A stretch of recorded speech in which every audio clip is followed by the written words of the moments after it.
Hi ನಮಸ್ಕಾರ ಎಲ್ರಿಗೂ welcome back to my kitchen. ಇವತ್ತು ಸಂಡೇ ಬೆಳಿಗ್ಗೆನೇ ಏನಾದರೂ ಸ್ಪೆಷಲಾಗಿ ಮಾಡೋಣ ಅಂತ ಹೇಳಿ ನಾವು ಗೀ ರೈಸ್ ಮತ್ತು ಕುರ್ಮಾ ಮಾಡ್ತಾ ಇದ್ದೀವಿ. ನಾನು ಇವತ್ತು ಸದ್ಯಕ್ಕೆ ಗೀ ರೈಸ್ದು ವಿಡಿಯೋ ಅಪ್ಲೋಡ್ ಮಾಡ್ತಾ ಇದ್ದೀನಿ, ಕುರ್ಮಾ ನೆಕ್ಸ್ಟ್ ವಿಡಿಯೋದಲ್ಲಿ ಅಪ್ಲೋಡ್ ಮಾಡ್ತೀನಿ. ನಾನಿಲ್ಲಿ 1.5 ಪಾವಷ್ಟು ಅಕ್ಕಿ ತೊಗೊಂಡಿದ್ದೀನಿ, ಬಾಸ್ಮತಿ ರೈಸ್. ಚೆನ್ನಾಗಿ ತೊಳೆದುಬಿಟ್ಟು ನೆನೆಸಿಟ್ಟಿದ್ದೀನಿ. ನಾನಿಲ್ಲಿ ಕುಕ್ಕರ್ಗೆ 2 ಸ್ಪೂನಷ್ಟು ತುಪ್ಪ ಹಾಗೂ ಸ್ವಲ್ಪ ಎಣ್ಣೆ ಹಾಕ್ಕೊಳ್ತಾ ಇದ್ದೀನಿ. ಎಣ್ಣೆ ಮತ್ತು ತುಪ್ಪ ಕಾದ್ಮೇಲೆ ನಾನಿಲ್ಲಿ ಕ್ಯಾಶ್ಯೂಸ್ನ ಫ್ರೈ ಮಾಡ್ಕೊಳ್ತಾ ಇದ್ದೀನಿ. ಫ್ರೈ ಮಾಡಿಕೊಂಡು ಅದು ಸ್ವಲ್ಪ ಗೋಲ್ಡನ್ ಬ್ರೌನ್ ಆಗಿದ ತಕ್ಷಣ ನಾನು ಇದನ್ನು ತೆಗೆದುಬಿಟ್ಟು ಪಕ್ಕಕ್ಕೆ ಎತ್ತಿಕ್ತೀನಿ. ಇದು ನೆಕ್ಸ್ಟ್ ನಾನು ಗಾರ್ನಿಷಿಂಗ್ ಟೈಮಲ್ಲಿ ಯೂಸ್ ಮಾಡಲಿಕ್ಕೆ ನನಗೆ ಯೂಸ್ ಆಗುತ್ತೆ. ಈಗ ಅದೇ ಪಾತ್ರೆಗೆ ನಾನಿಲ್ಲಿ ಪಲಾವ್ ಎಲೆ, ಚಕ್ಕೆ, ಲವಂಗ, ಏಲಕ್ಕಿ, ಕಸೂರಿ ಮೆಂತಿ, ಸ್ಟಾರ್ ಹಾಕೊಂಡು ಒಂಚೂರು ಸ್ವಲ್ಪ ಬಿಸಿ ಆದಮೇಲೆ ನಾನಿಲ್ಲಿ 2 ಈರುಳ್ಳಿನ ಸಣ್ಣ ಸಣ್ಣದಾಗಿ ಉದ್ದುದ್ದು ಕಟ್ ಮಾಡ್ಕೊಂಡಿದ್ದೀನಿ. ಇದನ್ನು ಹಾಕ್ಕೊಂಡು ಇದು ಸ್ವಲ್ಪ ಗೋಲ್ಡನ್ ಬ್ರೌನ್ ಆಗೋವರೆಗೂ ನಾನು ಇದನ್ನು ಫ್ರೈ ಮಾಡ್ಕೊಳ್ತೀನಿ. ಈಗ ಒಂದು ಅರ್ಧ ಟೀ ಸ್ಪೂನಷ್ಟು ಸೋಂಪು ಹಾಕ್ಕೊಳ್ತಾ ಇದ್ದೀನಿ. ಈರುಳ್ಳಿನ ಚೆನ್ನಾಗಿ ಸಾಟೆ ಮಾಡ್ಕೊಳ್ತಾ ಇರಬೇಕು. ಹಾಗೆ ಈರುಳ್ಳಿ ಬೇಗ ಗೋಲ್ಡನ್ ಕಲರ್ ಟರ್ನ್ ಆಗಬೇಕಂದ್ರೆ, ಬೇಗ ಫ್ರೈ ಆಗಬೇಕಂದ್ರೆ ಒಂದು ಸ್ವಲ್ಪ ಉಪ್ಪು ಹಾಕಬೇಕು. ನಾನಿದು ಎಲ್ಲ ವಿಡಿಯೋದಲ್ಲೂ ನಾನು ಹೇಳ್ತಾ ಬರ್ತೀನಿ, ಉಪ್ಪು ಹಾಕಿದ್ರೆ ಈರುಳ್ಳಿ ಬೇಗ ಗೋಲ್ಡನ್ ಕಲರ್ ಆಗುತ್ತೆ. ಅದರಲ್ಲಿರೋ ನೀರೆಲ್ಲ ಬೇಗ ಅದು ಎಳ್ಕೊಂಡು ಬೇಗ ಫ್ರೈ ಆಗೋಕ್ಕೆ ಹೆಲ್ಪ್ ಆಗುತ್ತೆ. ಈಗ ನಾನು ಅದೇ ಈರುಳ್ಳಿ ಗೋಲ್ಡನ್ ಬ್ರೌನ್ ಟರ್ನ್ ಆದಮೇಲೆ ಸ್ವಲ್ಪ ಕೊತ್ತಂಬರಿ ಸೊಪ್ಪು ಹಾಗೂ ಸ್ವಲ್ಪ ಪುದೀನ ಹಾಕ್ಕೊಂಡು ಚೆನ್ನಾಗಿ ಫ್ರೈ ಮಾಡ್ಕೊಳ್ತಾ ಇದ್ದೀನಿ.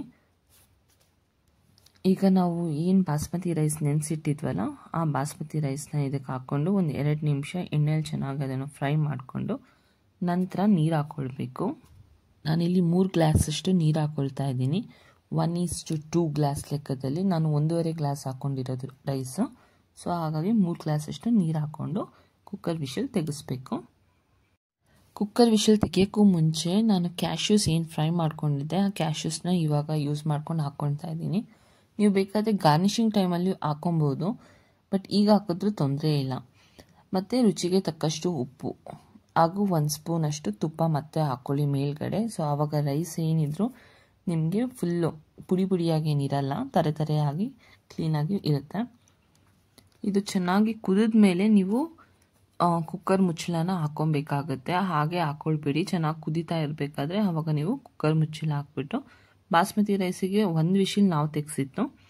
ನೀವು ನೋಡಿ ಅಕಸ್ಮಾತ್ ನಿಮ್ಮದು ರೈಸ್ ಹೇಗಿದೆ ಅದ್ರ ಮೇಲೆ ಡಿಪೆಂಡ್ ಆಗುತ್ತೆ. ಯಾಕಂದರೆ ಆಲ್ರೆಡಿ ಜಾಸ್ತಿ ನೆನೆಸಿರ್ತೀವಲ್ವಾ, ಸೊ ಹಾಗಾಗಿ ಮತ್ತೆ ಅದು ಕುಕ್ಕರ್ ವಿಷಿಲ್ ಜಾಸ್ತಿ ತೆಗೆದ್ರೆ ರೈಸು ತುಂಬ ಅಂಟಂಟಾಗ್ಬಿಡುತ್ತೆ. ಓವರ್ ಕುಕ್ ಆದರೆ ಕಷ್ಟ. ಈಗ ನಾವು ಖಾಲಿ 1 ವಿಷಿಲ್ ತೆಗೆಸಿರೋದು. ನೋಡಿ ನಮ್ಮ ರೈಸು ಎಷ್ಟು ಬಿಡಿ ಬಿಡಿಗೆ ಆಗಿದೆ.